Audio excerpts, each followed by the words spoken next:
Hey, tonight we're exploring the ordinary and how it quietly deceives you. You're lying still now. The room is dim. Maybe there's a soft warmth against your cheek from a pillow, or the cool stretch of a sheet pulled up just right.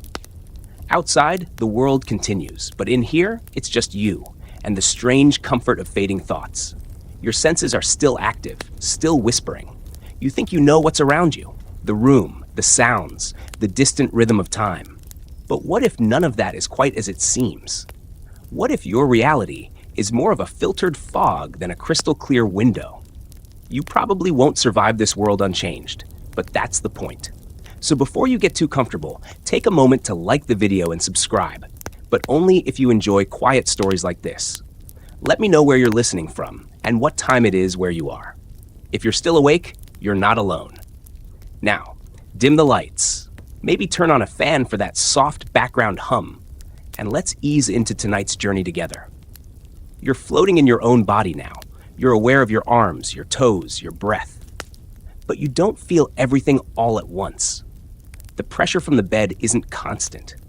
The rhythm of your breathing doesn't always echo in your awareness. Some of it disappears, and that's not because it's not there. It's because your brain gently decides what to show you. Your senses take in far more than you consciously notice. The room's temperature, the rustle of fabric, the slight buzzing of electricity in the walls, most of it never reaches you directly. Your brain edits the feed like a cautious producer, cutting what seems irrelevant, and it starts at the very beginning. You might think of your eyes, ears, skin, and tongue as pass-through gates. Input goes in, and reality comes out. But they're more like filters. Each one trims, colors, distorts. By the time your brain receives the information, the world has already been altered. Take your vision, for instance. The light that bounces into your eyes doesn't form a perfect picture. It hits a warped surface, the cornea, and gets bent, flipped upside down. Then it rushes past blind spots, tiny trembling eye movements, and even color gaps, before your brain stitches it into something that feels continuous and smooth. It's not just vision. The way you perceive sound depends on which ear it hits first, how the wave bounces inside your head, and what your expectations are. You'll often hear what you think you should hear, not what was actually said. Whole experiments have been built on this, where participants swear they heard different syllables depending on what lips they saw mouthing the words. But you don't notice this daily. That's part of the beauty. The system works well enough. It doesn't show you the raw data, just a cleaned up version. A dreamlike projection of the world that's easier to navigate, if not exactly accurate. Here's something quietly fascinating. In the 1990s, a psychologist named Richard Gregory proposed that perception isn't passive, it's predictive. He believed the brain doesn't simply receive information from the senses.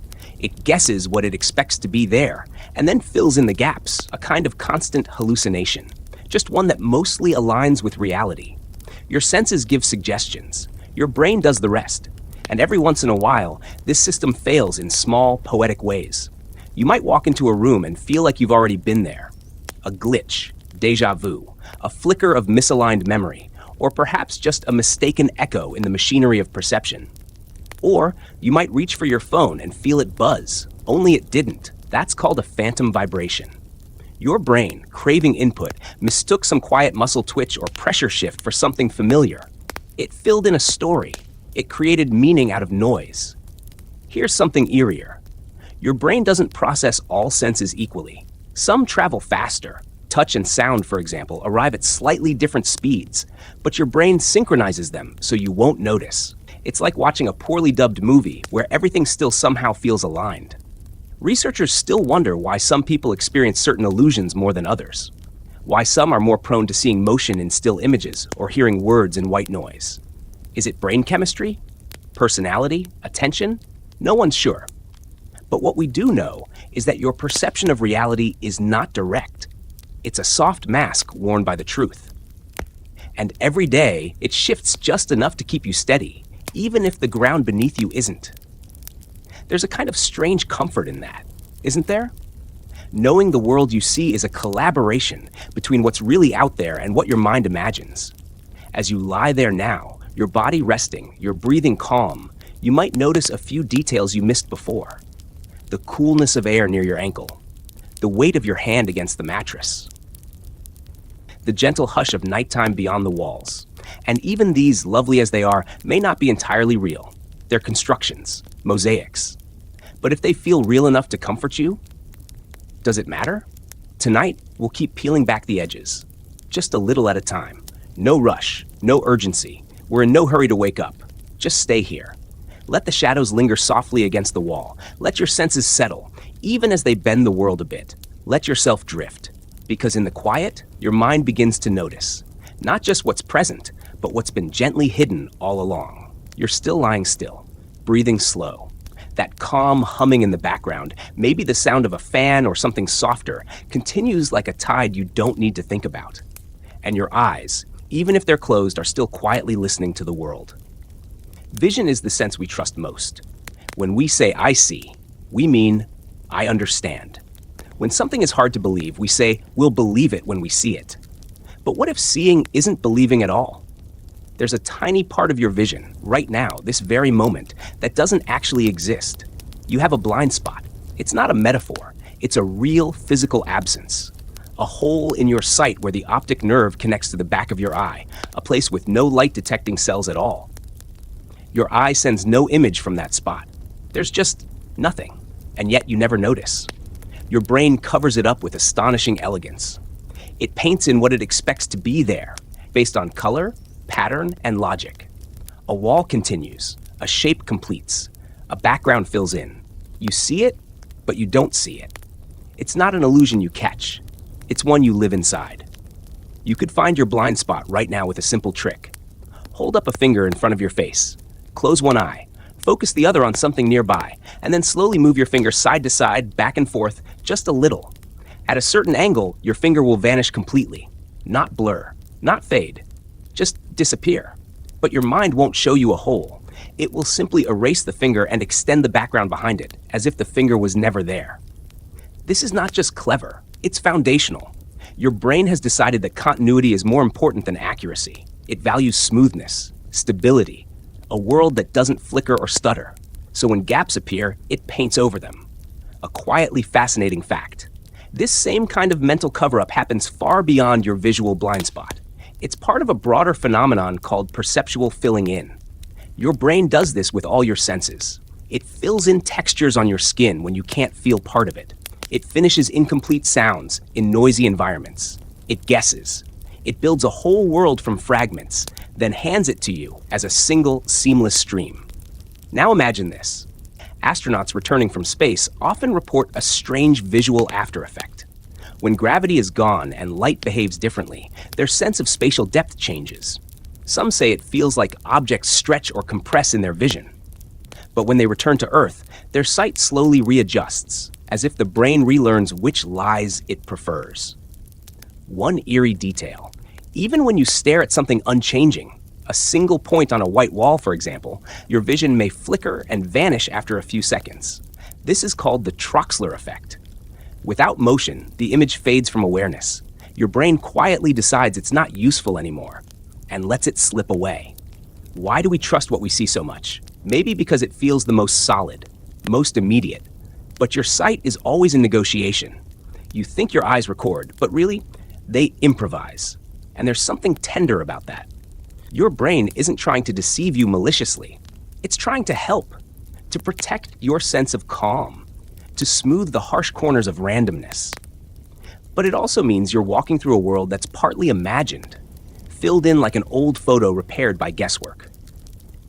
Researchers still wonder just how much of your everyday vision is constructed. Some believe more than half of what you see at any moment is mentally filled in, not from the eyes, but from memory, habit, and expectation. Take a moment now. Let your gaze soften or close your eyes entirely. Picture the room around you, not from your actual sight, but from the sense of knowing, where the ceiling is, the furniture, the door. You can probably see it even without light. That mental map, that ghost of the real, is something you carry constantly. It's partly true, partly dream. The walls you imagine might be slightly taller than they are, the colors slightly warmer. You might be remembering what the room usually looks like, not what it does right now. But that's how your mind keeps you safe, by giving you enough of a world to feel steady. Sometimes, late at night, when your room is dark and your vision limited, your imagination fills in details more richly than your eyes ever could. A shifting shadow becomes a familiar coat. A shape in the corner becomes a bag or a chair, or something your mind decides not to name. This isn't just your mind playing tricks. This is your mind doing what it always does, filling in, smoothing over, inventing continuity so you can rest. And as you breathe slowly now, maybe you notice how many other gaps it quietly covers, not just in vision, but in sound, memory, and even emotion. Like a painter dabbing soft light into the shadows, your mind doesn't erase uncertainty, it dresses it up. It says, this is probably a wall. That's likely your bed. This must be the feeling of calm. And most of the time, that's enough. Let yourself trust that soft blur at the edges of your senses. You don't have to see perfectly. You just have to feel whole enough to fall asleep. Your breath is still slow, the darkness around you gentle, not heavy. There might be a low hum, a refrigerator in the next room, the soft static of night air, or something even quieter. You're not quite listening, but the sounds are still arriving. Or at least, you think they are. Your ears are open, even now. But hearing like seeing is far from passive. It's not just the reception of sound waves. It's a collaboration between vibration, memory, and expectation. And often, what you hear is not what was said, or played, or even there at all. There's something hauntingly beautiful about that. Your ears never rest. They're always listening, even when your eyes are closed, even when you sleep. They never fully shut off. That's why certain sounds, a sudden creak, a child crying, the whisper of your name, can cut through even your deepest dreams. But in between those moments, your brain makes decisions. It filters, guesses, erases. You don't hear everything. You hear what matters. There's a quietly fascinating effect called the phantom word illusion. You sit in a room and two speakers on either side of you repeat a jumble of syllables, nonsense. Something like gaba, daba, gaba, ba. Nothing is said. And yet, your brain begins to hear words. Real words. Maybe your name. Maybe water. Maybe danger. It depends on what you expect or fear or desire. Your brain takes the raw, meaningless input and tries to make sense of it by layering your own thoughts onto the sound. You might have experienced this already in a much subtler way. Sometimes you hear someone say something from another room, muffled, indistinct. You're almost sure they said your name. You pause, waiting, but no one calls again. There was no name, just a blend of vowels and air, shaped by distance and drywall. And yet your brain leaned forward. Did they say something? Was that meant for me? It's called pareidolia, when the mind finds patterns that aren't really there. It happens in vision too, faces in clouds, animals in wood grain. But in sound, it's even more intimate. It feels like someone is speaking to you, even if no one is. And sound, unlike sight, comes with a strange kind of time lag. It unfolds, it vanishes. You can't replay a noise unless you remember it. Which means sometimes your brain rewrites what it thought it heard, just milliseconds after it happened. There's a famous example, the McGurk effect. A video shows someone saying ba, but the lips clearly mouth fa. When you see the lips while hearing the ba, your brain fuses the two, and you hear something else entirely. Maybe va, or tha. Neither the sound nor the lips match your final perception. What you hear isn't heard, it's assembled. Now think about music. You might listen to a melody you love and feel it swell inside you, but if a few notes go missing, your brain fills them in. You don't consciously notice what's absent. This is especially true in dreams.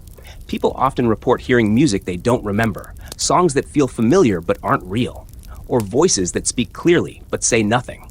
One eerie detail. Some people, in complete silence, still hear things. A bell, a whisper, a knock. Not hallucinations in the clinical sense, just the brain working overtime to maintain its connection to the world. Even in sensory deprivation tanks, those sealed, dark, soundless spaces where people float, auditory hallucinations are common. A soft humming, a rising tone, a voice at the edge of perception.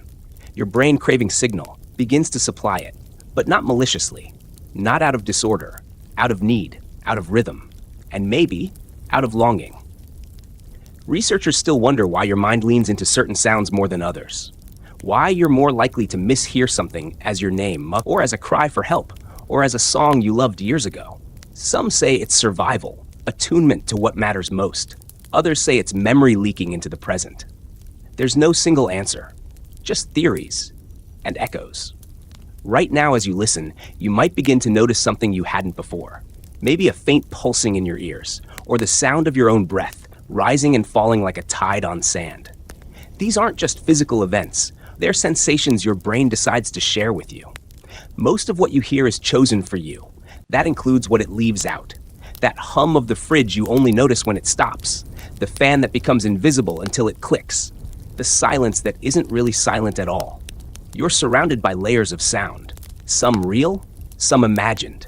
Some gently substituted for the sake of peace.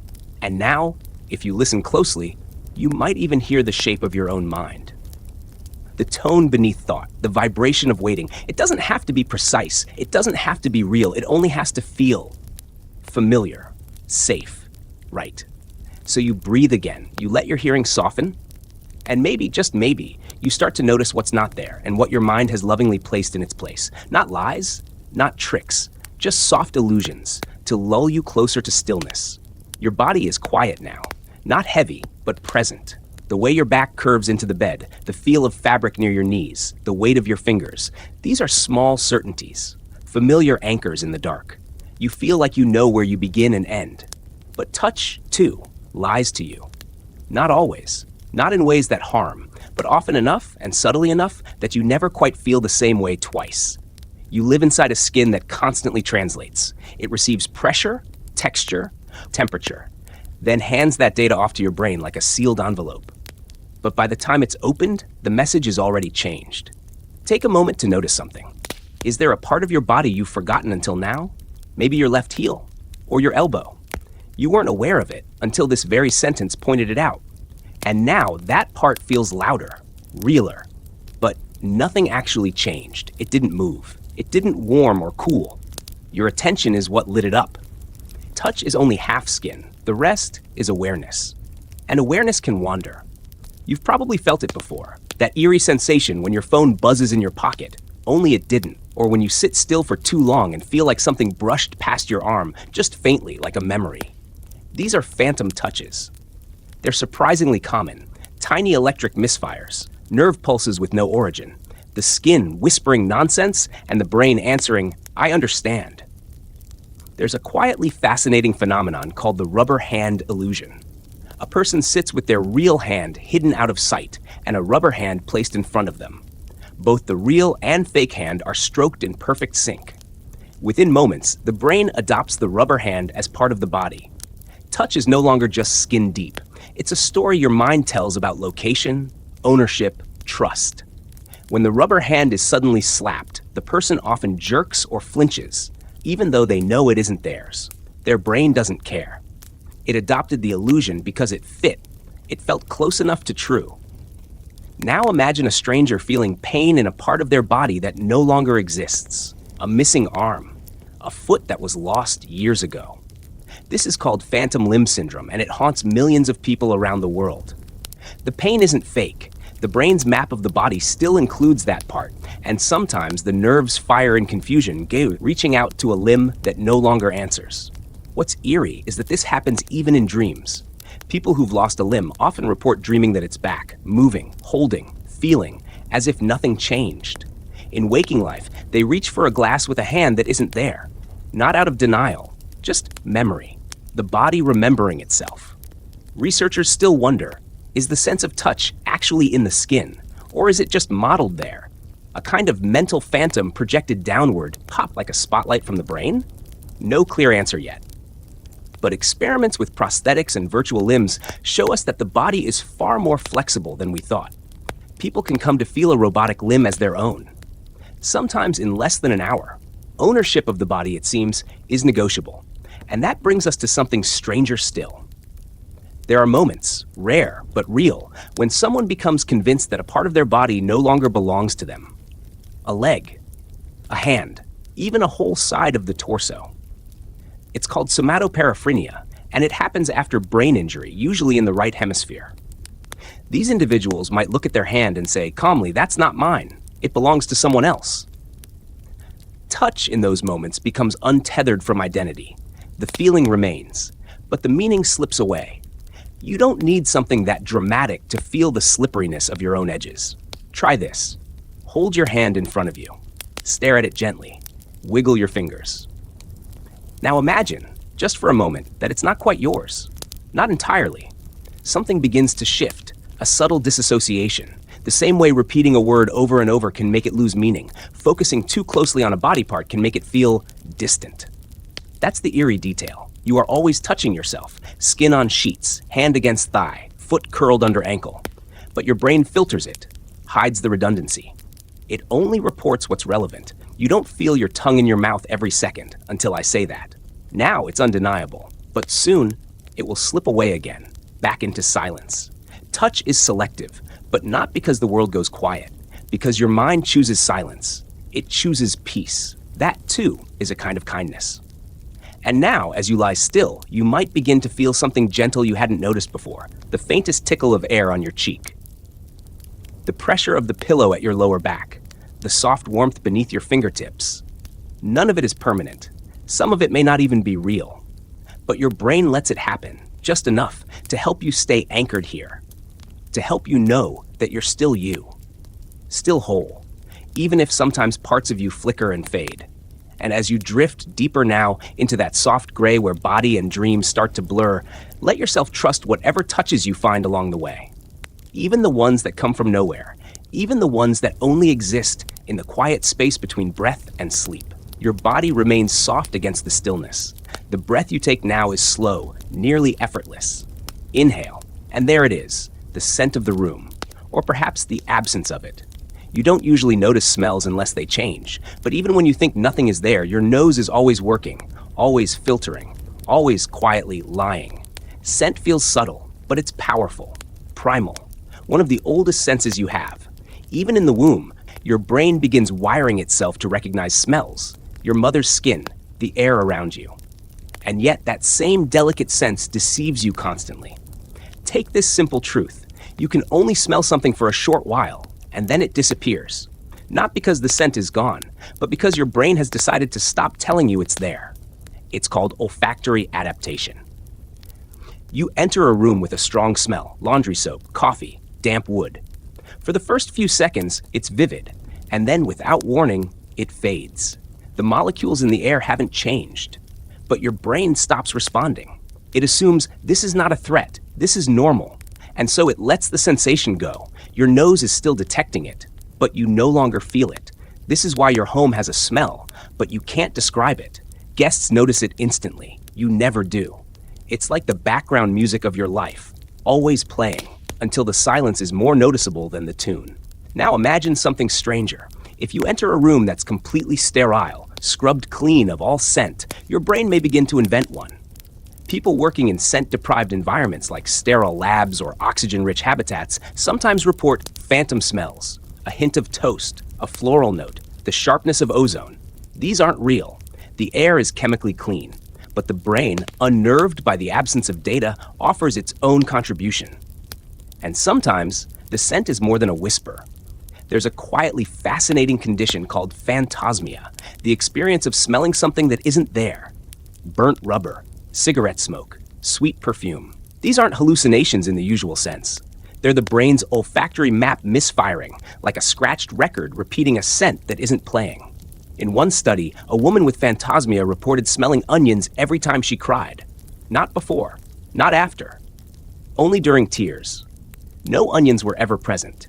The brain simply made the connection, emotion, water in the eyes, a memory of kitchens past, and looped it into a sensory echo. Scent, after all, is memory's favorite trigger. The part of your brain that handles smells, the olfactory bulb, sits right next to the hippocampus and amygdala, where emotion and memory live. That's why a random whiff of shampoo can carry you back decades. The eerie detail?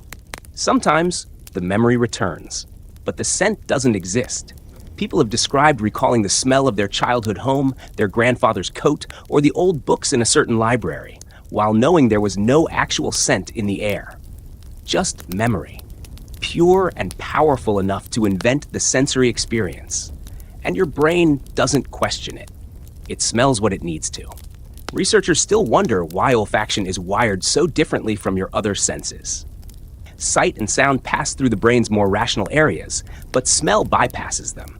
It goes straight to the limbic system. Raw, unfiltered. That's why scents can hit so hard. It's also why they vanish so easily. Your body wants efficiency. If a scent doesn't change, it isn't new. If it isn't new, it isn't urgent. And so your brain begins to quiet it. But now, in this moment, if you inhale again, slowly, you might find a trace of something. Maybe it's the scent of your sheets, faint detergent, cotton, sun. Maybe the wood of your bed frame, or your own skin, warmed, still. And maybe you didn't notice it until just now, because the mind protects you from overwhelm. But in doing so, it hides small beauties too. Even in darkness, your sense of smell is mapping the world around you. It tells you where you are, who's been nearby, whether the air is safe, even if you don't consciously know it. One ancient survival theory says that early humans learned to detect fear in each other through scent, not consciously, but chemically. When someone nearby was afraid, their body chemistry changed and your nose noticed, not to alarm you, but to keep you connected. You were built for scent, but only the useful kind, only what changes, only what might matter. The rest fades into background. Now imagine the room you're in, completely still, the air untouched. You've been here long enough to forget the scent. But if someone opened the door, even gently, and a gust of hallway air flowed in, you'd know. You'd feel it before you saw it. Not because it's stronger, but because it's different. Your brain listens for difference more than detail. And maybe that's why some of the most memorable scents only visit briefly. Fresh rain, firewood smoke, the cologne of someone passing too closely. They're there. And then, gone. But the feeling remains. Even now, with nothing new in the air, you might find yourself remembering a scent you haven't smelled in years. A bakery, an attic, a person you loved. Not because the molecules returned, but because your mind reached backward. Sometimes backward is close enough. So breathe again slowly, not to test your nose, not to search, just to receive.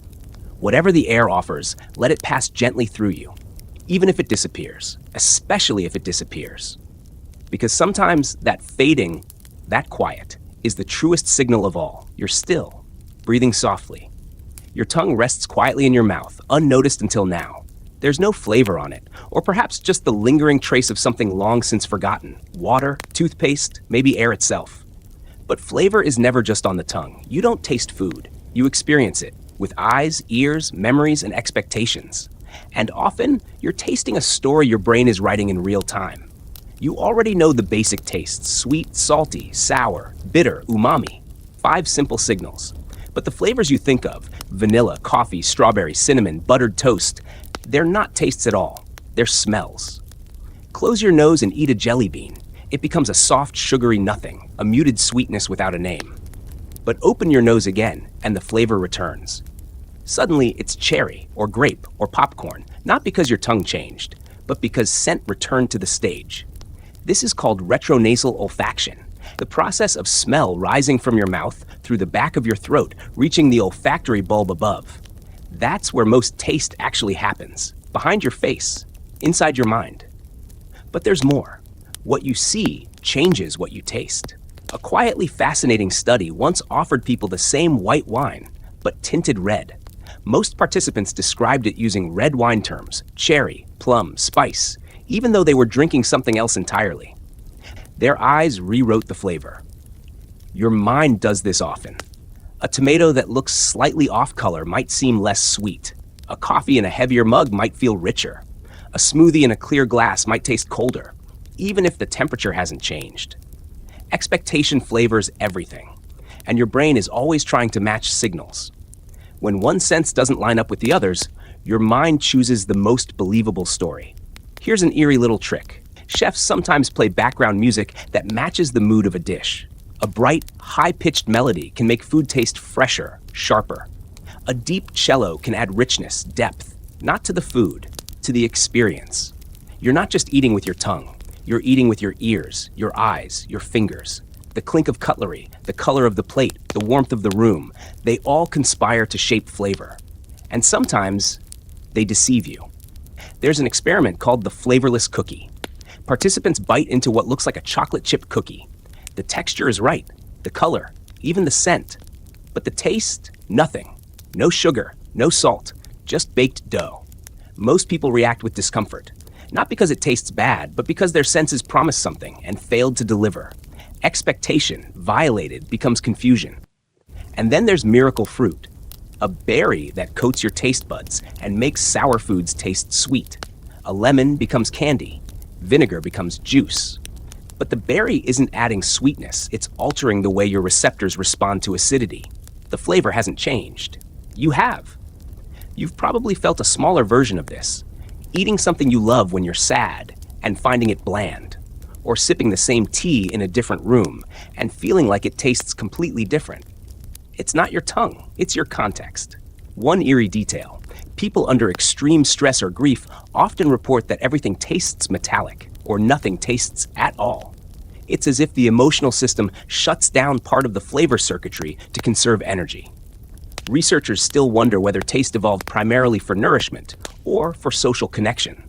Some believe it was as much about bonding, sharing food, passing flavor across generations, as it was about survival.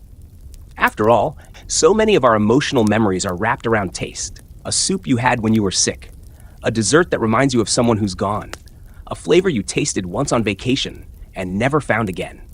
But was it ever really about the flavor or the moment you attached to it? You can't separate the two. Your mind won't let you. And now, here in this quiet place where nothing is on your tongue, you might still find yourself remembering a flavor. Warm bread, cold orange, the fizz of soda, the bitterness of black coffee at midnight. They rise like ghosts, uninvited. Your mouth reacts, your throat anticipates, your stomach stirs. Not from hunger, from memory. Because flavor, perhaps more than any other sense, lives in the past.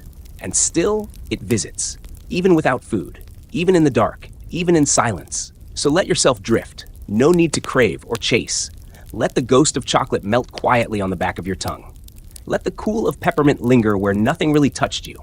Let your senses lie to you, gently, sweetly. It doesn't have to be real. It only has to feel true. And sometimes, the softest flavors come from nowhere at all. You're lying down now, but your body still believes in gravity. It still feels the pull of the earth beneath you, gentle, constant, invisible. You don't think about it, but deep inside your ears, something always is. Even when you're still, your brain is balancing.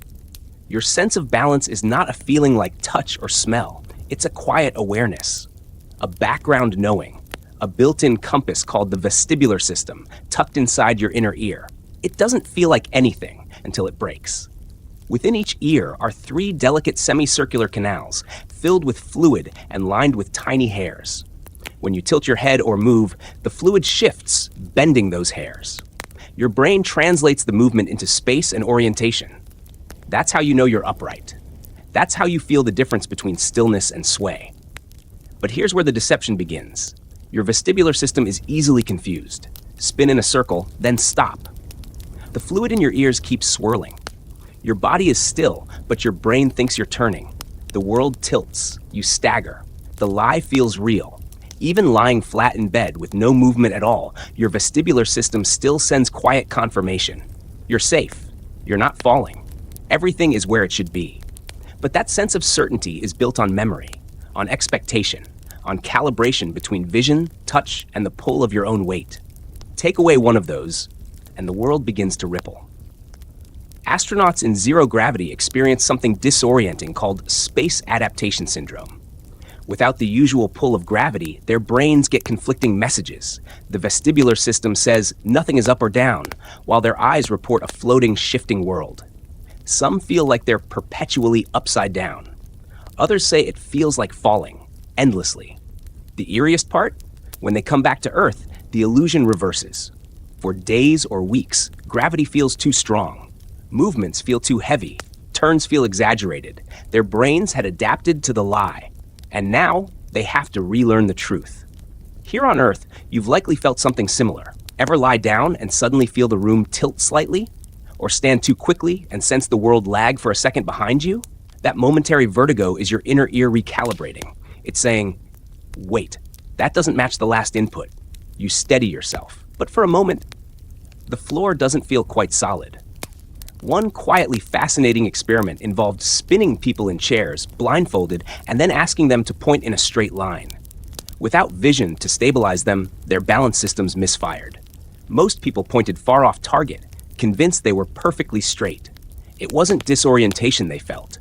It was confidence in a false direction. The balance system isn't just about keeping you upright. It's about keeping your inner world in sync with your body. When it slips, even slightly, you begin to question where you are and who you are in relation to space. There's a condition called mal de débarquement syndrome, a rare and eerie phenomenon, where after disembarking from a boat or plane, a person continues to feel like they're swaying or rocking for days, weeks, even years. Their vestibular system becomes locked in motion, unable to stop sensing what's no longer happening. The motion has ended, but the feeling won't leave. Researchers still debate what causes it. Some think it's a failure of the brain to reset. Others suspect the brain simply prefers the illusion and holds on to it. Maybe that's part of what balance is. Not just a reading of space, but a preference for continuity. You trust the ground is beneath you, not because you feel it, but because it was there yesterday. And now, lying here, still and quiet, you might feel a strange awareness of your own position. Where are your feet in relation to your chest? Where is your head compared to the wall? You don't need your eyes to answer. You know, but that knowledge is constructed. Close your eyes and imagine the room spinning. You can almost feel it. Not because it's real, but because your brain allows it. In fact, dreams often distort your vestibular sense entirely. You float, you fall, you glide across rooms that shift like liquid, and your brain doesn't object. It just adjusts. Even now, you might feel a subtle sensation, like you're tilting ever so slightly, like the bed beneath you is gently rocking. Maybe it's just the rhythm of your breath. Maybe it's nothing at all. But your balance system is aware. It's always aware, even if the data it's receiving is made up. So breathe again. Let your head sink into the pillow. Let your limbs rest without direction. Let your body forget what's up or down, what's rising or falling. Because sleep doesn't need balance. Dreams don't care about gravity. And sometimes the truest rest comes when you allow yourself to drift.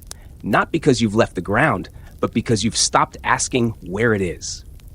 You're lying down now, but your body still believes in gravity. It still feels the pull of the earth beneath you, gentle, constant, invisible. You don't think about it, but deep inside your ears, something always is. Even when you're still, your brain is balancing. Your sense of balance is not a feeling like touch or smell. It's a quiet awareness, a background knowing, a built-in compass called the vestibular system, tucked inside your inner ear. It doesn't feel like anything until it breaks. Within each ear are 3 delicate semicircular canals, filled with fluid and lined with tiny hairs. When you tilt your head or move, the fluid shifts, bending those hairs. Your brain translates the movement into space and orientation. That's how you know you're upright. That's how you feel the difference between stillness and sway. But here's where the deception begins. Your vestibular system is easily confused. Spin in a circle, then stop. The fluid in your ears keeps swirling. Your body is still, but your brain thinks you're turning. The world tilts. You stagger. The lie feels real. Even lying flat in bed with no movement at all, your vestibular system still sends quiet confirmation. You're safe. You're not falling. Everything is where it should be. But that sense of certainty is built on memory, on expectation, on calibration between vision, touch, and the pull of your own weight. Take away one of those, and the world begins to ripple.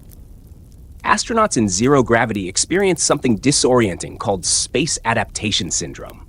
Without the usual pull of gravity, their brains get conflicting messages. The vestibular system says nothing is up or down, while their eyes report a floating, shifting world. Some feel like they're perpetually upside down. Others say it feels like falling, endlessly. The eeriest part? When they come back to Earth, the illusion reverses. For days or weeks, gravity feels too strong. Movements feel too heavy. Turns feel exaggerated. Their brains had adapted to the lie, and now they have to relearn the truth. Here on Earth, you've likely felt something similar.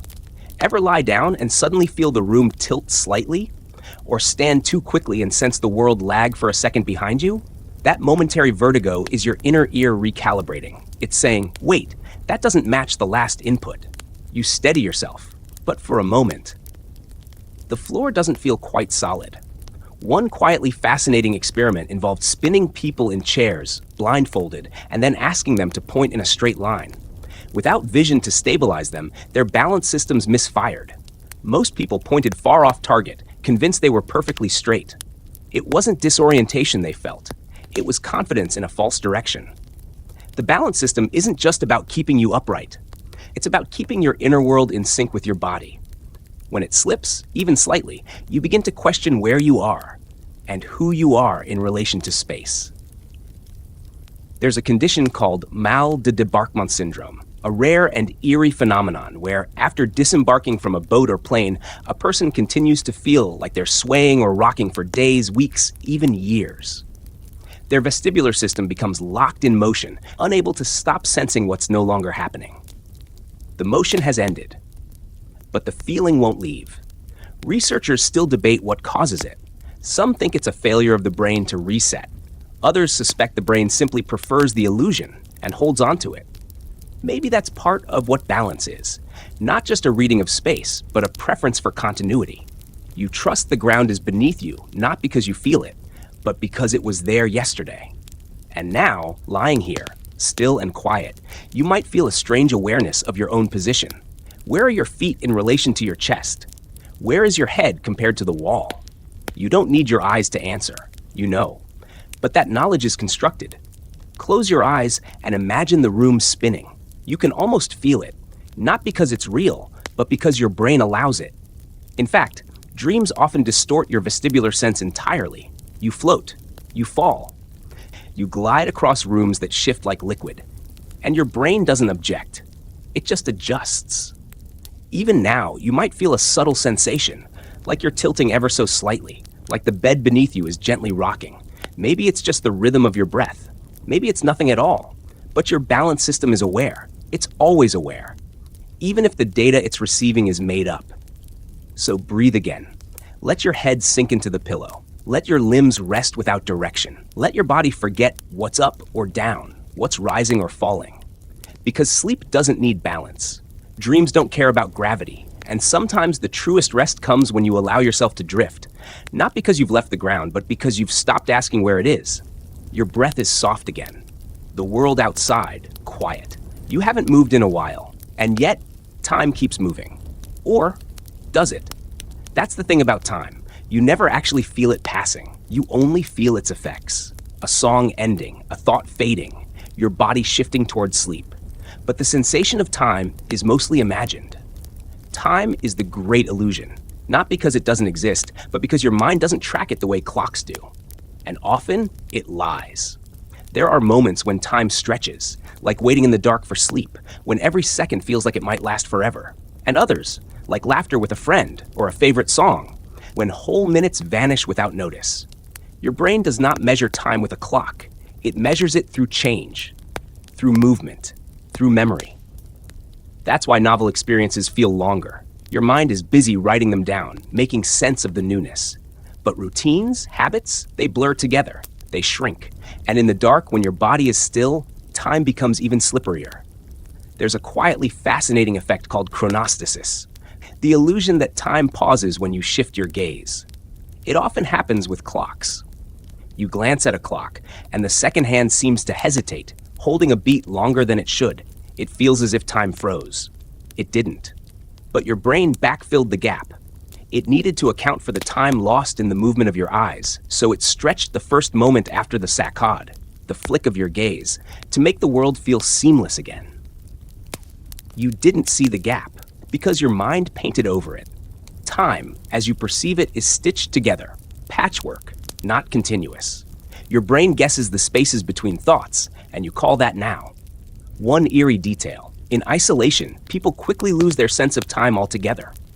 In sensory deprivation studies, individuals kept in dark, silent environments for long periods begin to estimate minutes as hours, or hours as moments. Without external cues, their inner clocks drift wildly. Some begin to hallucinate. Others report intense dreams while still awake. Because when time unmoors, so does the self. Even your sleep cycles betray this. Ever woken up thinking you've slept all night, only to see 20 minutes have passed? Or fallen into a nap so deep you wake disoriented, not knowing the hour or even the day? Your sense of time is not an internal clock. It's a guess, a feeling. And like all feelings, it can be wrong. Researchers still don't agree on where exactly in the brain time is tracked. Some point to the suprachiasmatic nucleus, a tiny bundle of cells behind your eyes that regulates circadian rhythms. Others suspect deeper, more distributed systems linked to movement, attention, and memory. But no single area ticks like a watch. Your sense of time is more like weather. It shifts, fluctuates, warms and cools with emotion, novelty, and focus. Even music plays with this. A fast song can make a minute feel fuller. A slow melody can stretch a moment like taffy. Drummers often describe feeling time as something flexible, rubbery, not fixed. And dreams, especially, betray time most of all. You've probably dreamed a story that felt like hours, only to wake and realize your alarm went off 5 minutes after you fell asleep. Or had a flicker of a dream that seemed to last an instant, but in that instant lived a whole narrative. Dream time and clock time are rarely aligned, because in dreams there are no seconds, no watches, just events, and the space between them is yours to fill. Even right now, lying here in the dark, you might notice that time has begun to stretch again. Maybe you've been listening for minutes, maybe longer. But it feels soft, wide, undefined. That's because your brain, when relaxed, stops counting. It starts floating. And floating doesn't require measurement. One quietly unsettling experiment asked people to sit alone in silence without distraction and estimate when 15 minutes had passed. Most people got it wrong, by a lot. Some thought it had been 5 minutes. Others, more than half an hour. Why? Because attention changes time. When you're focused, time moves faster. When you're bored, it slows. But when you're relaxed, truly relaxed, it does something stranger. It disappears. And now you may find yourself touching that edge. Not asleep, not awake, not past, not future, just here. And here has no duration. You don't need to track the seconds anymore. Let go of measurement. Let go of schedule. Let go of the idea that anything is slipping away. Because in this moment, there is only this moment. And this moment doesn't mind how long it lasts. Still breathing, still. And somewhere in the soft quiet behind your eyes is a memory. Not a sharp one, just a trace, a flash. Maybe the color of a hallway you once walked through. Maybe the sound of your name, spoken years ago in a tone that hasn't echoed since. You think you remember it. But memory, like your other senses, isn't honest. It's not a mirror, it's a canvas. And your mind, ever helpful, fills in the blanks with careful, comforting strokes. You don't store memories like files. You reconstruct them from fragments, from feelings, from flashes. Every time you recall something, you risk changing it, like wet paint being touched again. You aren't remembering the event. You're remembering the last time you remembered it. That's the quietly fascinating thing about memory. It's alive, mutable, plastic, and often wrong. There's a phenomenon called the Mandela effect, where large groups of people confidently remember something that never happened. A book title spelled differently, a cartoon character's clothing, a line from a movie that was never said, entire shared memories, vivid and certain, but false. Not lies, just misremembered truths, rewritten over time. One eerie detail. In criminal trials, eyewitness testimony is often treated as gold, but it's one of the least reliable forms of evidence. People's memories are shockingly easy to shape. A single leading question, a shift in tone, and entire details shift. A person might remember the suspect's shirt as red when it was blue, or a car as speeding when it wasn't. Not because they want to be wrong, but because memory isn't playback, it's reenactment. Even personal memories, the most private ones, are prone to distortion. You probably remember your childhood home, the color of the walls, the way the stairs creaked. But studies show we often remember spaces as larger than they were, ceilings higher, distances longer. Why? Because we were smaller, and the emotional weight of the memory becomes part of its shape. In one study, people were asked to draw floor plans of places they knew well, schools, apartments, offices. Nearly all the maps were distorted, rooms misplaced, sizes exaggerated, details fabricated with confidence. Your memories aren't lying to you to be cruel. They're doing their best to keep your story coherent. Coherent, but not always accurate. You've likely had this experience, remembering a conversation, but forgetting the context. Or remembering what someone wore, but not what they said. Or thinking back on a moment with affection, only to realize later it wasn't as warm as you believed. Your emotions edit the past. They change the colors, they soften the edges. Sometimes they sharpen them, and sometimes they erase. That's the unsettling truth. Forgetting is not a glitch, it's a function. Your brain forgets to protect you, to conserve space, to keep the present livable. It's estimated that more than 90% of your daily experiences are never stored long term. They fade before the day ends. And yet, something remains. The sense of a moment, a trace of feeling. You forget the walk, but remember the wind. You forget the words, but remember the pause before them. And sometimes, you remember things that never happened. There's a condition called false memory syndrome, where people vividly recall entire events that didn't exist. Not fragments, full narratives. Therapists in the past have accidentally implanted memories into patients by suggestion alone. The brain filled in details with such confidence, even the person experiencing it believed deeply that it was real. Researchers still don't fully understand how this happens. Why one person forgets everything, while another builds entire realities from fragments of emotion. But we know this. Memory is emotional. It's narrative. It tells stories, not truths. And in this calm, quiet moment, you might find your own memories beginning to surface, not like files pulled from a drawer, more like light through a dusty window, a flicker of a road trip, the way a shadow looked on the wall of your old bedroom, someone's hand resting near yours. And you don't know if it's exactly right, but it feels real. That's enough.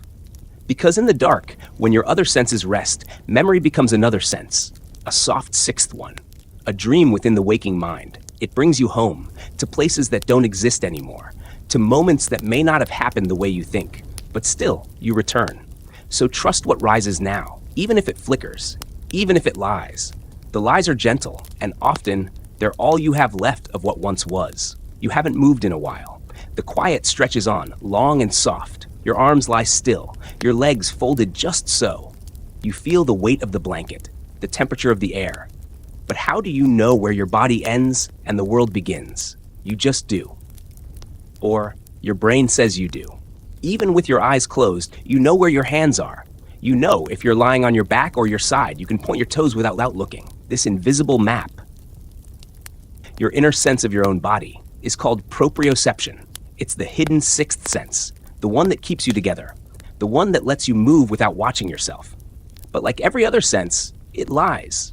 It has to. Proprioception is just electrical feedback from joints, muscles, skin, and tendons, sent to the brain, stitched into a 3D model of you, a live simulation, a guess. And sometimes the guess is wrong. Ever sleep on your arm, then wake up and not feel it? You reach with your other hand, and it's like touching someone else's limb, rubbery, numb, disconnected. That's not just numbness. That's your brain losing track of the map. For a few seconds, your body is foreign, until it wakes up again. And then, just as suddenly, the illusion fades. There's a quietly fascinating disorder called somatosensory agnosia, in which individuals can no longer recognize parts of their body. A man might stare at his own hand and insist it belongs to someone else. He can see it, he can move it, but the connection to self is gone. It's rare, but it shows how fragile your body map is, how easily the model of you can shift or shatter. Even healthy brains slip sometimes. Think of the feeling of falling as you're drifting off to sleep, that sudden jolt like you missed a step. It's called a hypnic jerk, and it's a glitch in your body map. Your muscles begin to relax. The brain misinterprets the signal. It thinks you're falling, and it tries to catch you. The correction comes faster than thought. You weren't falling, but your body told you it was, and the illusion felt real. Another eerie phenomenon, out-of-body experiences. People in extreme stress, near-death states, or even in certain meditative practices report floating above their own bodies, seeing themselves from outside, sometimes with perfect detail, sometimes distorted. Are they memories, dreams, hallucinations? Researchers still don't know, but some believe the brain, under intense pressure, loses track of its body map and scrambles to relocate it, even if that means inventing a new viewpoint. Yourself looking at yourself. What makes these experiences feel so uncanny is how real they feel, how grounded, as if the brain, desperate to maintain the illusion of being somewhere, simply builds a new here. You may have felt smaller versions of this, standing in front of a mirror too long, or meditating deeply, until your body fades into the background and all you feel is breath, pulse, presence, or lying in bed now so still that you start to forget where your hands are, where your feet went, how large you are. You don't see your body, but your mind insists it's there. Until it doesn't. In deep meditation, practitioners often report losing the boundaries of their bodies. The edges blur, the sense of I am this shape dissolves. There is just awareness, weightless, formless, calm. It's not frightening, it's freeing. But it reminds us that the sense of having a body is constructed. Your brain is always guessing, piecing together sensations, memories, and space. And sometimes it guesses wrong. In rare cases, people develop body integrity identity disorder, the feeling that a limb, though physically present and healthy, does not belong to them. They may go to great lengths to remove it, not out of violence, out of misalignment. Their inner body map doesn't match the outer one, and it causes deep discomfort. There's no simple fix, no way to reteach the brain to accept that part as its own, because sometimes the mind believes its version more than the body's truth. Right now, lying here, your proprioception is softening. You're not walking, not reaching. Your joints are quiet. Your muscles are at rest. Your brain no longer has active data, so it turns to memory. It remembers where your body is, and you trust that memory, even if it's fading. There's a moment, somewhere between wakefulness and dreaming, where your limbs disappear, where sensation gives way to stillness, not numbness, just absence. You stop being a body, and you start being thought, presence, breath, a drifting awareness with no hands or feet or skin. You might be feeling that now, not falling, not floating, just slipping into shape or out of it. So let it happen. Let the edges of you blur. Let the map lose detail. Let your breath be the only landmark. You don't need to hold yourself together. Not here. The body can lie, the mind can lie, but the stillness doesn't lie. It just is, and right now, so are you. Your eyelids are heavy now. Maybe they've already closed.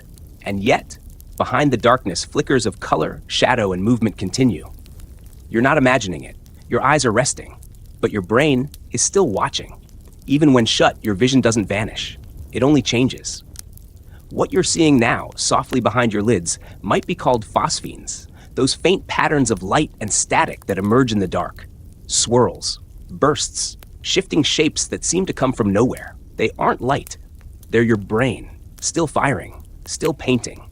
Phosphenes happen when the visual system, deprived of external input, begins responding to its own electrical noise, like a radio between stations. The retina is still alive, its neurons still sparking. And your brain, always hungry for patterns, creates images out of silence. That's the quietly fascinating part. Even without light, your visual cortex remains active.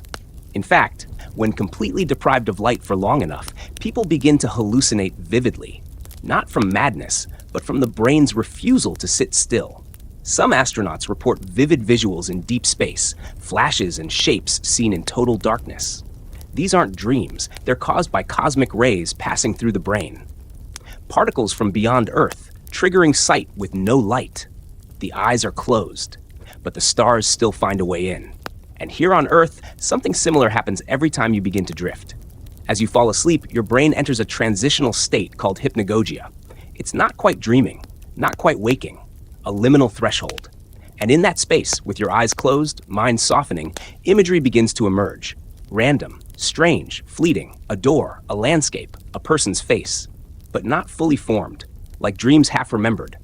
This is your brain loosening its grip on logic, free associating, testing images in the dark, a kind of visual exhale. You may have noticed it before, faces morphing as you drift off, shapes turning to places, words appearing, then vanishing before you can read them.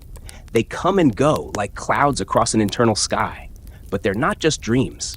They're sight, reinvented, and you don't need light to see them. One eerie detail.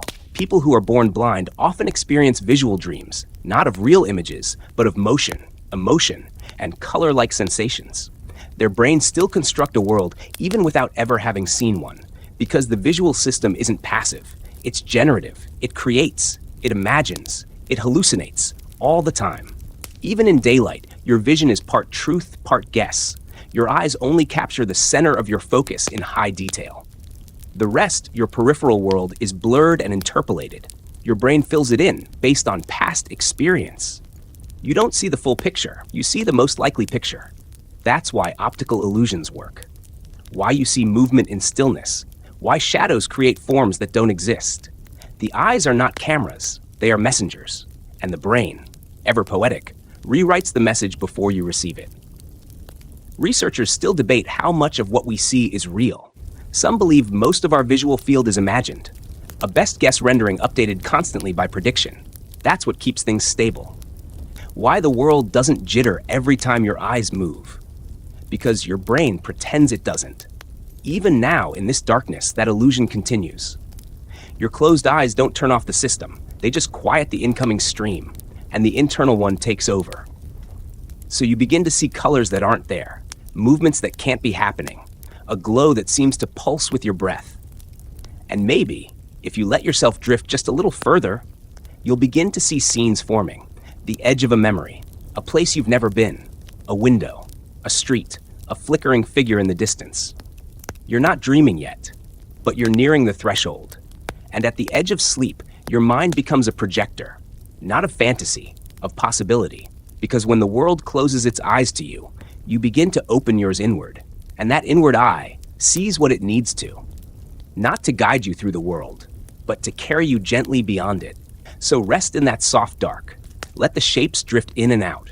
Let the shadows play behind your lids. Let the lightless light rise and fade again. You're not hallucinating. You're seeing with the part of you that doesn't need proof. Only presence. Only peace. And in that quiet, imagined world, let yourself wander a little further. You're not asleep yet. But your eyes, the ones that still see, are already dreaming. The room is still. The air rests quietly against your skin. Nothing is moving. Nothing is speaking. And yet, you hear something. Maybe a faint hum, a subtle hiss in your ears, the imagined whisper of wind behind the walls. You're not imagining it. Not entirely. Even in silence, your brain is listening. And often, when it finds nothing, it fills in the rest. Sound, like sight, is not just received, it's constructed. The softly fascinating truth is this: you don't hear with your ears. Not really. You hear with your brain, decoding vibrations into meaning, weaving waves into patterns, sculpting silence into something you can feel. And sometimes, it creates sound where there is none. This is called auditory pareidolia, the tendency to hear patterns in noise. A fan becomes whispers. A creaking pipe becomes footsteps. White noise becomes music that never played. Your mind is trained to find voices in the chaos. It evolved to pick out danger, connection, warning. Even now, as you lie in bed, it listens for stories in the hum, because it would rather hear something than nothing. There's a related phenomenon called the phantom phone buzz. That fleeting sensation your phone just vibrated, even when it didn't. You check. Nothing there. Still, your brain convinced you of a sound. Or at least, the idea of one. This isn't malfunction. It's anticipation. Your auditory system is predictive. It guesses what should be happening. It creates echoes before they arrive. And sometimes, they never do. One eerie detail. In anechoic chambers, specially designed rooms that absorb all sound, people often report hearing their own heartbeat, their lungs expanding, even the blood moving through their veins. Some can't stay inside more than a few minutes. The silence is too loud, because your brain expects some sound. When it hears none, it turns inward. The body becomes an instrument, and your perception adjusts. Even total silence is a soundscape, painted by your mind. Now here in this moment, what do you hear? A distant car, a ticking fan, the way your breath softens with each exhale, or something else, something that wasn't there before. A musical fragment, a half-remembered voice, a phrase that seems to come from nowhere. These aren't hallucinations, they're interpretations, like reading meaning in clouds or faces in tree bark. Your auditory system is deeply tied to pattern recognition, and it doesn't like loose threads, so it tightens them into melody. Even deafness isn't silence. People who lose their hearing often report auditory hallucinations, not in madness, but in memory. Their minds replay sounds once heard. Some hear music they knew. Others invent songs entirely, because the part of the brain that processes sound doesn't go dark. It simply begins to imagine, like a musician playing in an empty hall, just for the echo. Your ears don't turn off when the world does. They adjust. And you've likely felt it, the way nighttime makes every sound louder. A floorboard creaks and it becomes a step. The wind nudges the window, and you hear words it never said. Because the quieter the world becomes, the more your brain has room to imagine. Researchers still explore how the brain filters noise during sleep. In deep sleep, most sounds pass unnoticed. But some, like your name or a baby's cry, slip through. They seem to pierce the dream. Your ears never fully close. Even now, as you begin to drift, your mind listens gently, ready to wake you, or soothe you, or sing you deeper into sleep. That's why some people leave fans on, or rainfall, or soft music, not to fill the space, but to give the brain a canvas to paint upon. Because even imagined sound needs something to echo against. And silence, though pure, is rarely empty. So lie there now, listening to nothing in particular. Let the hum beneath the silence rise gently. Let it shift in shape, become whatever you need it to be. A memory, a melody, a dream waiting at the edge of hearing. You don't need it to be real. Only soft, only gentle, only here. And if you think you hear something, maybe you do. You're not touching anything new. The bed hasn't changed. The air around you is still. And yet, your skin is aware. It's always aware. Even in the quiet, even in sleep. You feel without trying. You sense without looking. Your skin, the largest organ you have, listens constantly. It tracks warmth, texture, vibration, pressure, even presence. And like your other senses, it builds a version of reality. And that version is not always true. Sometimes your skin lies to you, gently, helpfully, quietly. Think about clothing. When you first put on a shirt, you feel the fabric against your arms, your shoulders, your back. But minutes later, the sensation fades. The shirt is still there, your skin still touches it, but your mind has stopped reporting. This is called tactile adaptation, your nervous system filtering out unimportant data. It's not that you stopped feeling, it's that your brain decided, this again, and moved on. But if something changes, if a breeze enters, if a seam shifts, the sensation returns instantly. Your skin has a kind of memory and a threshold. It notices change, not constancy. That's why a sudden drop in temperature makes you shiver, even if the new temperature isn't objectively cold. Or why a subtle touch, a single hair falling down your neck, feels sharper than a slap. One quietly fascinating experiment showed that people could be tricked into feeling limbs they didn't have. Using mirrors, stroking, and carefully timed visuals, researchers created the illusion of a phantom limb where none existed, and people reported real sensation: pain, warmth, tingling. Your brain believed the skin was there, so it felt like it was. That's the eerie truth. You feel what you expect to feel. Another experiment, the rubber hand illusion, placed a fake hand in front of participants while their real hand was hidden. Both the fake hand and real one were stroked in sync. After a while, people began to feel that the rubber hand was their own. And when the rubber hand was threatened, even with a plastic knife, their skin reacted. Sweat, flinch, fear. The illusion extended not just to sight, but to the feeling of ownership. Your skin map, your self map had redrawn itself. And you believed it. Even now, you may have noticed your own skin beginning to fade in awareness. The longer you lie still, the more your boundaries soften. You stop noticing the weight of your limbs, the warmth of the sheets, the pressure of the mattress. Until something moves, a toe twitches, a hair shifts, and suddenly, sensation returns. Your skin, in rest, is not silent. It's resting its attention. But certain types of touch cut through everything. A gentle brush, a slow stroke, a temperature shift. These are called C-tactile afferents, special nerve fibers that respond to slow, affectionate touch. They don't just inform your brain of contact, they inform it of emotion. They activate the areas tied to comfort, connection, and calm. That's why a hug can soothe more than words. Why holding someone's hand feels like medicine. Because some touch doesn't need to be analyzed. It just is. And even imagined touch can have an effect. Close your eyes and picture someone brushing your hair. Your skin may react, a tingle at the scalp, a shiver down the neck. It's not real, but it doesn't have to be. There's a condition called tactile hallucination, where people feel bugs crawling on their skin, or the weight of clothing that isn't there, or pressure in a place untouched. Sometimes it's caused by neurological conditions. Sometimes by grief or trauma, but it's always perceived as real. Because your skin, like your mind, remembers.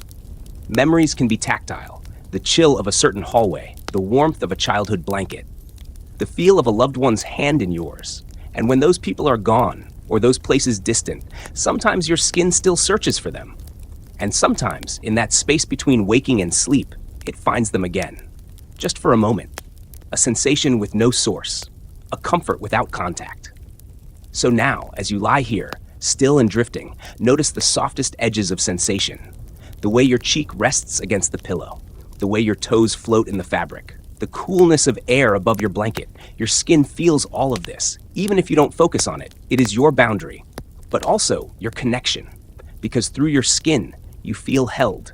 Even by silence. Even by space. And as the night deepens, your body begins to forget where it ends and the world begins.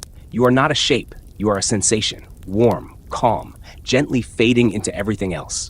Let your skin soften now. Let the boundaries loosen. You are not untouched. You are surrounded by air, by weight, by the quiet honesty of presence, and your skin knows, even if your mind doesn't, even if nothing moves. You are never truly alone in the dark, because your skin still listens, and it never sleeps. The silence has settled deeply now. It's not just quiet around you, it's quiet within you. But still, something speaks. A voice, soft, familiar, sometimes just a whisper of thought, sometimes whole sentences. It's not coming from your ears, and yet you hear it. That voice is you. But it's also not, because the voice inside your head isn't just your mouth turned inward. It's your mind, pretending to talk. And sometimes it says things you didn't expect. Your inner voice, your internal monologue, is one of the strangest senses of all. It narrates your day. It helps you rehearse moments. It replays conversations. But it also reflects memories, regrets, fantasies, and like the rest of your senses, it often lies. Not on purpose, just by design. One quietly fascinating truth: not everyone experiences their inner voice the same way. Some people hear complete sentences, like dialogue. Others feel only vague impressions. Some hear multiple voices, and some don't hear a voice at all. There's no standard, only spectrum. And even for those who hear it clearly, that voice can be misleading. It mimics people you know, uses their tone, their phrasing, their judgments. Sometimes you replay an argument in your head, and it's not really your words. It's your father's, your friend's, a stranger's from long ago. The voice we call mine is often a patchwork of others, echoes of lives that pass through ours, and yet we trust it. We believe it when it says, "You can't do that," or when it whispers, "Remember when." We let it steer us, even when it's only guessing. Because to silence the voice would be to sit in a room with yourself and hear nothing. And that, for most people, is more frightening than any lie the voice might tell. But the eerie thing is this: that voice is constructed. It comes from the same place as the voice you use when reading silently. Try this now. Say a sentence to yourself, but imagine it in someone else's voice. Morgan Freeman, your childhood friend, a cartoon character. You can do it, because the voice isn't fixed. It's just a tool, an interface, your mind's way of having a conversation with itself. And sometimes that conversation fractures. There's a condition called auditory verbal hallucination, where people hear voices that feel utterly external, not imagined, not theirs. These aren't always signs of illness. In fact, in many cultures, hearing voices is seen as spiritual. Ancestors, spirits, guides. The line between internal and external blurs. Researchers still wonder, where exactly does the boundary lie? At what point does thinking in words become hearing someone else?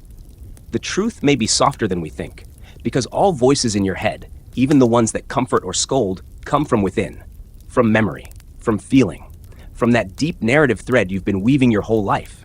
And sometimes, the voice says things you don't like. You're not good enough. You should have done more. But even these words aren't truly yours. They're echoes, reflections, fragments of old pain or tired patterns, and they can be changed. Right now, in this quiet moment, you can hear the voice soften. Not because it's gone, but because it's no longer performing. You're not solving problems. You're not rehearsing or defending or remembering. You're just here. And in that presence, the voice can become a whisper, a hum, a lullaby made of thoughts. Let it drift. Let it say nothing, or something kind, or nothing again. Because as sleep draws closer, the inner voice begins to dissolve, like breath in the wind. Dreams don't speak the same way. They echo, they murmur, they suggest, and the voice inside your head is no longer the narrator. It becomes a listener to something quieter, something slower. So if the voice still lingers, if it's still talking, just let it. Don't fight it. Don't silence it. Let it run out of words on its own. Let it feel the rhythm of your breath and fall into step. Let it grow drowsy with you. And soon it will go quiet. Not because it's disappeared, but because for now, you don't need it. The night is thick now. The kind that doesn't press against you, but wraps around you gently, like a slow tide. You've listened to your breath, to silence, to flickers of light behind your eyes and sounds that weren't quite sounds. But here's the final secret your senses don't want to admit. You are not where you think you are. You never have been. Because you, the feeling of presence, of being located somewhere, is one more beautiful lie. Right now, you probably feel centered in your head, behind your eyes, maybe slightly above your heart. It feels like the place where you are, the control center, the watcher. But that's not location, it's sensation. The brain constructs a model of you inside a model of space. And it does this by stitching together data from sight, sound, touch, movement, balance, memory, and more. Like a conductor trying to create harmony from dozens of instruments. And it mostly works. Until it doesn't. One quietly fascinating example. In experiments with virtual reality, researchers can make people feel as if they are located outside their own bodies, even a few feet to the left, or floating behind themselves. All it takes is synced feedback, a video feed of you being touched, shown from the outside, while your real body is touched at the same time. Your mind relocates you to match the story best. The feeling of I am here is flexible, eerie, isn't it? This illusion is what allows dreams to feel real, because even in a dream, you are somewhere, on a street that doesn't exist, in a version of your childhood home, warped with dream logic. And never once do you question it, because as long as your senses agree, your brain trusts them, even when they whisper lies. There's another phenomenon, the Ganzfeld effect. If you deprive your senses of variation, say by staring at a completely uniform field of color or hearing nothing but a flat sound, your brain starts creating perception from scratch. It hallucinates, it invents space, movement, color, stories, because it can't stand not knowing where it is, and so it makes somewhere and places you there. You might even be experiencing a version of that now. The room hasn't changed, you haven't moved, but somehow you feel different, wider, lighter, less certain of your boundaries. That's not just sleep approaching. That's your self-location beginning to drift. When your sense is quiet, your center begins to float. Not up, not down, just out. And now you might feel it, that loosening of place. You are no longer here, exactly. Not in the way you were. You're not a body in a room. You're a field of awareness, gently expanding. No edges, no position, no fixed address. And the brain, for once, lets it happen. Because it knows this is the doorway to rest, to dreaming, to the safe unmooring of self. You do not need to be anywhere right now. You can simply be, just a breath, just a hum of thought wrapped in darkness, just this. No more questions, no more sorting of what's real or imagined. That was never the point. Because every sense that once guided you, the sight, the sound, the balance, the skin, has begun to rest. They've told their stories, they've whispered their truths, and now they step back, so you can drift, not into sleep even, into weightlessness, into the space between, into the soft quiet now. So here we are, at the edge of it all. The sounds behind your thoughts have grown quieter, the flickers behind your eyes dimmer. The inner voice, long dissolved into stillness. You are floating now, unanchored from the ticking of clocks or the naming of rooms. The story has unspooled, the world has softened its grip, and the senses, those beautiful gentle liars, have done their work. Not to deceive, but to soothe, to remind you how much of what you think is solid can soften. How much of what you believe about yourself can be left behind. You don't need to understand it all. Not now. Not tonight. Just rest in the knowing that even when the world lies beautifully, consistently, you are still safe inside the silence it leaves behind. There's no destination left. No more to see or hear or solve. Only drifting. Only quiet. Only sleep. Let your breath stay slow. Let your body stay heavy. Let your thoughts stop naming everything. You've earned the quiet. Let it hold you. That's all for tonight. Let your mind keep floating or drift into sleep. I'll be here again next time.